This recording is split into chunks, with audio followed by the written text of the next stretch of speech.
Sir ನಾನೇ ಮಾಡಿದ್ದೀನಿ ಅಂತಾನೆ ಏನು ತಪ್ಪಾಗಿತ್ತೋ ಅದನ್ನೆಲ್ಲ ಒಕ್ಕಲತ್ತು ಹಾಕ್ಸಿ ಎಲ್ಲ ಕ್ಲಿಯರ್ ಮಾಡಿಕ್ಕೆ ಎಲ್ಲ ಪ್ರಯತ್ನ ಅದು ಸ್ಟೇ ವೆಕೇಶನ್ ಆಗುತ್ತೆ, ಓಡಿನೂ ಆಗುತ್ತೆ, ಕ್ಯಾನ್ಸಲ್ ಮಾಡಿ ನಮ್ಮ ಹೆಸರಿಗೆ ಇಟ್ಕೊಂಡು ಅದು ಆಶ್ರಯ ಕಂಪ್ನಿಗೆ ತಂದು ಏನು 3600 ನಿವೇಶನ ರೈತರಿದ್ದಾರೆ ಕೊಡಲಿಕ್ಕೆ ನಿಮ್ಮ ಮುಂದೆನೇ ಮೀಟಿಂಗ್ ತರ್ತೀನಿ. ಅದೆಲ್ಲ ಪ್ರೋಸೆಸ್ ಮಾಡಿದ್ದಾರೆ. ಮೋಸ್ಟ್ಲಿ ನಾನು ಸಬ್ಜೆಕ್ಟ್ ಕೊಟ್ಟ ಮೇಲೆ ಇದು ಪ್ರೋಸೆಸ್ ಆಗಿರೋದು. ಬಹುಶಃ ಕಮಿಷನರ್ ಹೊಸದಾಗಿ ಬಂದಿದ್ದಾರೆ, ಅವ್ರಿಗೆ ಎಕ್ಸ್ಕ್ಲೂಸಿವ್ ಎಲ್ಲ ಲ್ಯಾಂಡು ಹೋಗುತ್ತೆ. ದಯವಿಟ್ಟು ಇದಕ್ಕೆ ವಿಶೇಷ ಕಾಳಜಿ ವಹಿಸ್ಕೊಂಡು ಅಧ್ಯಕ್ಷರೇ ದಯವಿಟ್ಟು ಅಟ್ಲೀಸ್ಟ್ ಇನ್ನೊಂದು 4-5 ತಿಂಗಳಲ್ಲಿ ಇದು ಯಾವ್ದಾದ್ರು ಕ್ಲಿಯರ್ ಆದ್ರೆ ಒಂದು 6-7 ಎಕರೆ ನಾವು ಸೈಟ್ಗಳಾದ್ರೂ ಕೊಡಬಹುದು. ನೇಮಕ ಮಾಡೋ ವ್ಯವಸ್ಥೆ ಏನಾದರೂ ಆದರೆ ಒಬ್ರು ಅದಕ್ಕಂತಾನೆ ಆಶ್ರಯ ಸಮಿತಿ ಜಾಗಗಳಿಗೆ ಏನು ಕೇಸ್ ಇದೆಯಾ ನಮ್ಮ ಕೋರ್ಟಲ್ಲಿ, ಅದಕ್ಕೆ ಮಾತ್ರ ನಾವು ಒಬ್ಬರನ್ನ ನೇಮಕ ಮಾಡೋಣ ಅಂತ ಎಲ್ಲರೂ ಸದಸ್ಯರು ಎಲ್ರಿಗೂ ಒಂದು ಒಪಿನಿಯನ್ ಕೇಳ್ತಾ ಇದ್ದೀನಿ. ಯಾರಿದ್ದಾರೋ ಒಬ್ಬ ಪರ್ಫೆಕ್ಟ್ ಲಾಯರ್ ನಿಮ್ಗೆಲ್ರಿಗೂ ಎಲ್ಲರೂ ಮಾಹಿತಿ ಇದ್ರೆ ಲಾಯರ್ನ ನೇಮಕ ಮಾಡೋಣ ಅಂತ ಹೇಳ್ತಾ ಇದ್ದೀನಿ. ಇವಾಗ ಇಷ್ಟು ದಿವಸ ನಾವು ಯಾರು ಲಾಯರ್ ನಂಬ್ಕೊಂಡಿದ್ವು, ಅವ್ರು ಯಾರು ನಮಗೆ ಕೇಸ್ ಗೆದ್ದಿಲ್ಲ, ಸುಮ್ಮನೆ ಅದೆಲ್ಲ ವೇಸ್ಟ್ ಆಗಿ ನಮ್ಮ ಟೈಮು.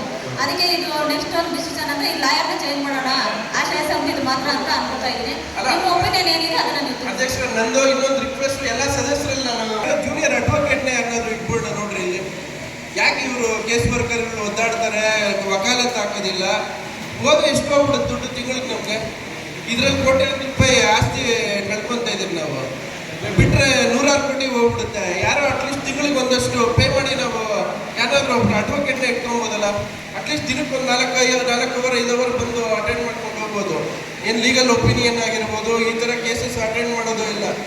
ಎಲ್ಲ ಸದಸ್ಯರು ಏನಾದರೂ ಅಭಿಪ್ರಾಯ ಇದ್ರೆ ಹೇಳಬೇಕು ಅಂತ ಯಾರಿದ್ದಾರೆ ಅವ್ರಿಗೆ ನಾವು ಸಂಬಳಕ್ಕಿಂತ ಫೀಸೇ ಕೊಡ್ತೀವಿ ಜಾಸ್ತಿ.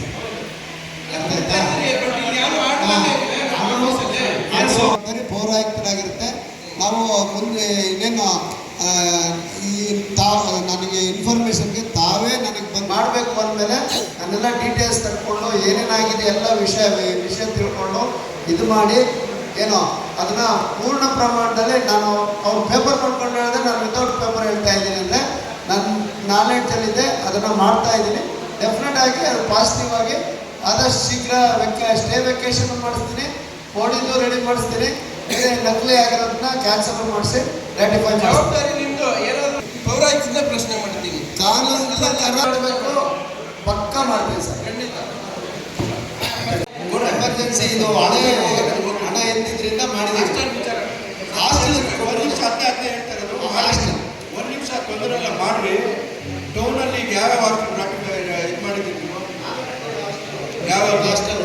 ಒಂದು ಗೋವಿ ಕಾಲೋನಿಲಿರೋ ಹಾಸ್ಟೆಲು, ಕೋರ್ಟ್ ಸರ್ಕಲಲ್ಲಿ 2 ಹಾಸ್ಟೆಲ್ ಇದೆ. ಆ 4 ಹಾಸ್ಟೆಲ್ಗೆ ಅವರು ಏನೇನು ಬೇಕು ಅಂತಂದರೆ ನಾನು ಅಧ್ಯಕ್ಷರು ಉಪಾಧ್ಯಕ್ಷರು ಸ್ಪಾಟ್ ಇನ್ಸ್ಪೆಕ್ಷನ್ ಮಾಡಿ ಏನು ಅವಶ್ಯಕತೆ ಎಷ್ಟು ನಾವು ಫೋನ್ ಮಾಡಿದ್ವಿ, ಅವ್ರು ಸಿಕ್ಕಿಲ್ಲ. ನಾವೇ ಇನ್ಸ್ಪೆಕ್ಷನ್ ಅಲ್ಲಿ ಏನು ಅವಶ್ಯಕತೆ ಇದೆ ಅಂತ ಮಾಡಿಸಿ. ಎಸ್ ನೀವೇನು ಕೊಡೋಕೆ ಹೋಗ್ತೀವಿ, ಏನು ಇನ್ಸ್ಪೆಕ್ಷನ್ ಏನು ಮಾಡಿ ನಮ್ಮನ್ನು ಸಲಹೆ yes sir yes yes sir yes ಸಮಾಜ ಕಲ್ಯಾಣ ಇಲಾಖೆಯಿಂದ ಚಪಾತಿ ಒತ್ತೋ ಮಿಷಿನ್ ಇದೆಯಲ್ಲ, ಚಪಾತಿ ಒತ್ತೋ ಮಿಷಿನ್ 1-8 ಲಕ್ಷ ಆಗ್ತದೆ.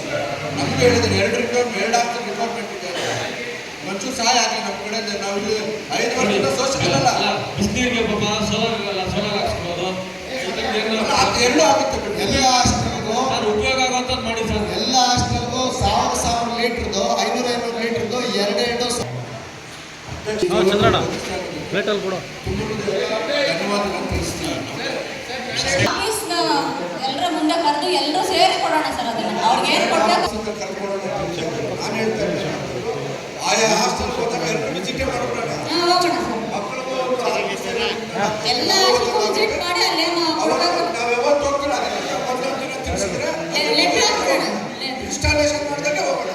ಲೆಟರ್ ಬಿಜೆಪಿ ಕಾಲೇಜಲ್ಲಿ